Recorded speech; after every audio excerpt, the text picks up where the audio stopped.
and welcome to Story Time with me, Liz. As always, it's wonderful to have you with me today, wherever you are in the big wide world. I hope everyone is doing good. How are you feeling? That's good to hear, brilliant. I'm feeling good too. The reason why I'm feeling good is because we're going to read this story together. It's called, the title is up here, and it is called Amazing Grace. So this little girl, who we can see here, her name is Grace. And can you see, Grace is missing 2 of her teeth. I wonder if the teeth have gone under Grace's pillow when she went to sleep at night, and down fluttered the tooth fairy and took the teeth away and left a little bit of money for her in return. Who knows? Now, one of the reasons why I love reading this story is because it's all about diversity and equality.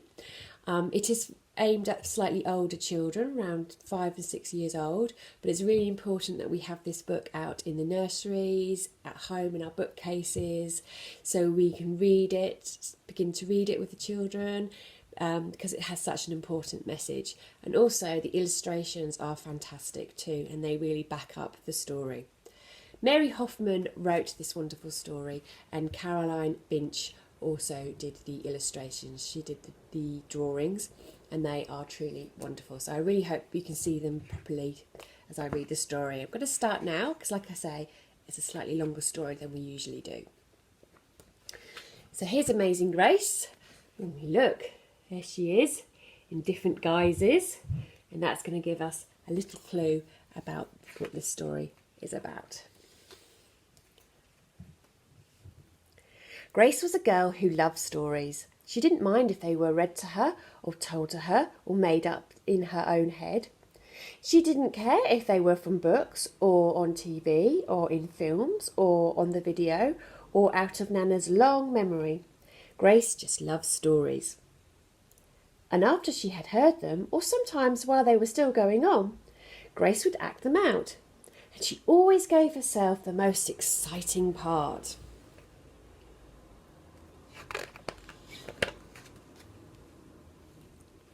Grace went into battle as Joan of Arc and wove a wicked web as Anansi the Spider-Man. She hid inside the wooden horse at the gates of Troy, and she crossed the Alps with Hannibal and hundreds of elephants. And she sailed the 7 seas with a peg-leg and a parrot. War. She was Hiawatha, sitting by the shining big sea water, and Mowgli in the back garden jungle. But most of all, Grace loved to act out pantomimes.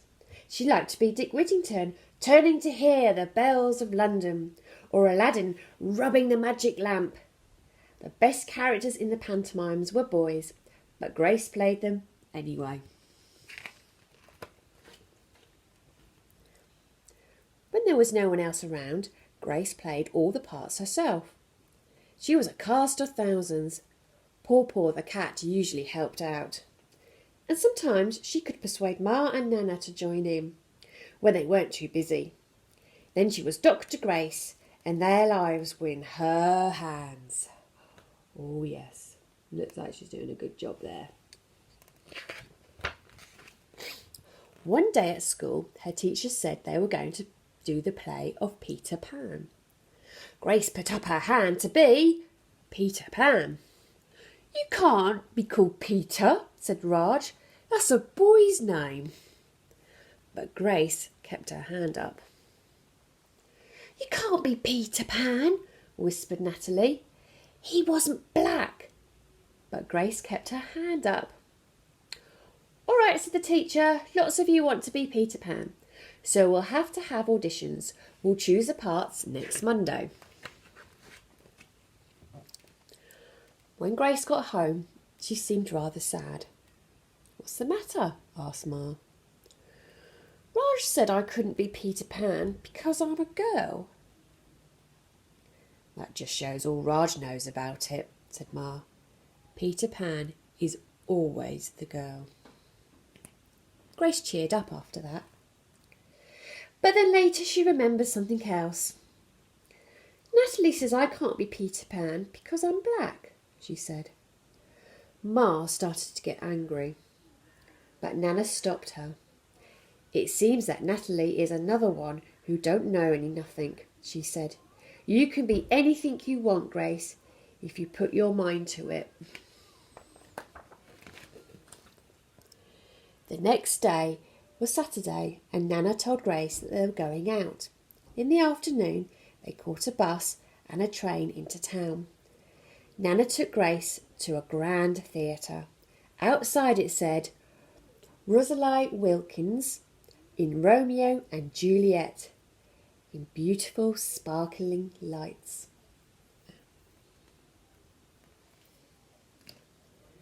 Are we going to the ballet, Nana? Asked Grace. We are, honey, but I want you to look at these pictures first. Nana showed Grace some photographs of a beautiful young girl dancer in a tutu. Stunning new Juliet, it said on one of them.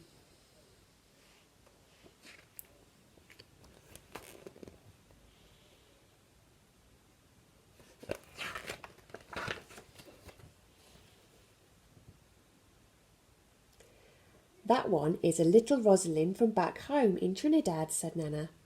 Her granny and me, we grew up together on the island.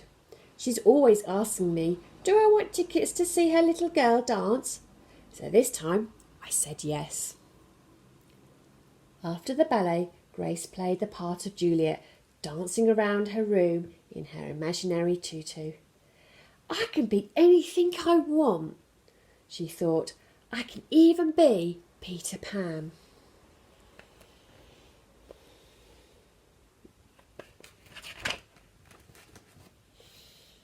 On Monday, they had the auditions.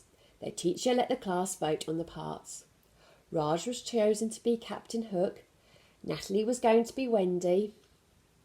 Then they had to choose Peter Pan. Grace knew exactly what to do and all the words to say. It was a part she had often played at home, and all the children voted for her. You were great, said Natalie. She looks great in her outfit. Oh, wow, there she is, dressed as Peter Pan. The play was great. It was a great success, and Grace was an amazing Peter Pan. After it was all over, she said, I feel as if I could fly all the way home. You probably could, said Ma. Yes, said Nana. If Grace puts her mind to it, she can do anything she wants.